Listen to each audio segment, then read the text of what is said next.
mighty oceans wash the shores of this ancient land, which gave to the world one of the greatest sages, Gautam Buddha. India spreads out from the rugged Himalayas in the north to the sandy dunes dominating its western boundaries. It seems that I have stepped into another world, into another time. Embedded deep in the heart of its soil is the history of one of the greatest cultures of the world, resonating with the message of love, of peace, of brotherhood. The message of Gautam Buddha. These sites were the centers of Buddhist learning and culture. Monks and disciples lived here in the monasteries, worshipping the relics of the Buddha contained in the stupas. Each stone that is unearthed tells of how far and wide the doctrine of Buddhism had spread during the times of the Tathagat and later. So I must begin from the very beginning, from Lumbini in Nepal, the birthplace of Prince Siddhartha Gautam, son of Shuddhodhan, the Shakya king at ancient Kapilvastu. Today there exists a pillar of Ashok proclaiming in Brahmi script that the Buddha was born here. On a full moon day in the month of Vaishak, May, taking a bath in the Niranjan river, Siddhartha Gautam sat under the Bodhi tree. Here, under this auspicious Bodhi tree, Shakyamuni Gautam attained Nirvana, divine salvation. The holiest of holy places associated with Buddhism, Bodh Gaya, is situated in the Gaya district of Bihar. Ashok refers to this place as Sambodhi. Temples and monasteries of nearly all countries where Buddhism has flourished have come up near and around the Mahabodhi temple, forming an integral part of Bodh Gaya. The Thai temple and monastery is startling in the sunlight. Gold lacquered tiles, sloping terraces, roofs, curved dragon forms, making graceful silhouettes against the sky.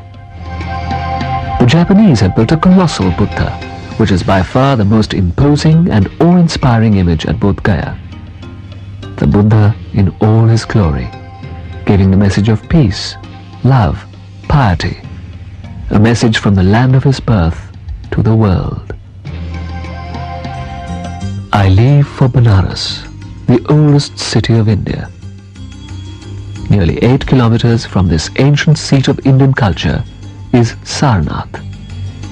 In medieval inscriptions, the place is referred to as the Dharma Chakra Parivartan Vihar. It was here that Tathagat expounded the Four Noble Truths. In view of the sanctity and importance of Sarnath, it continued to be a leading center of Buddhism throughout the centuries. The once ancient capital of the powerful Magad Empire, Rajgir was known as Rajgriha, meaning the home of royalty. It was also called Basumati, Giriviraj, and Kushagrapur. Lord Buddha spent several rainy seasons, Varshavas, in this area, spending time on Gidkut hill and preaching to his disciples.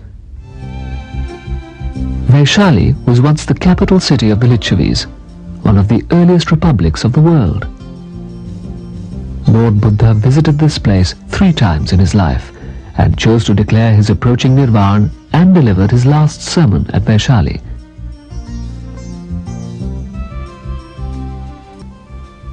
The greatest patron of Buddhism, King Ashok, built a stup and erected a pillar at Sachi. All kinds of Buddhist architectural forms can be seen here. Although the monument at Sachi now forms one of the most magnificent and perfect examples of early Buddhist art in India, the site seems to have no apparent connection with the traditional history of Gautam Buddha. Sachi remained a great center of Buddhism for more than 1,000 years. This is evidenced by the numerous monuments belonging to all eras from the 3rd century BC to the 12th century AD. As I leave Sachi, my heart swells with an emotion which fills my soul with elation. The journey has been a revealing experience. I feel that I have set out on another journey. A journey from within.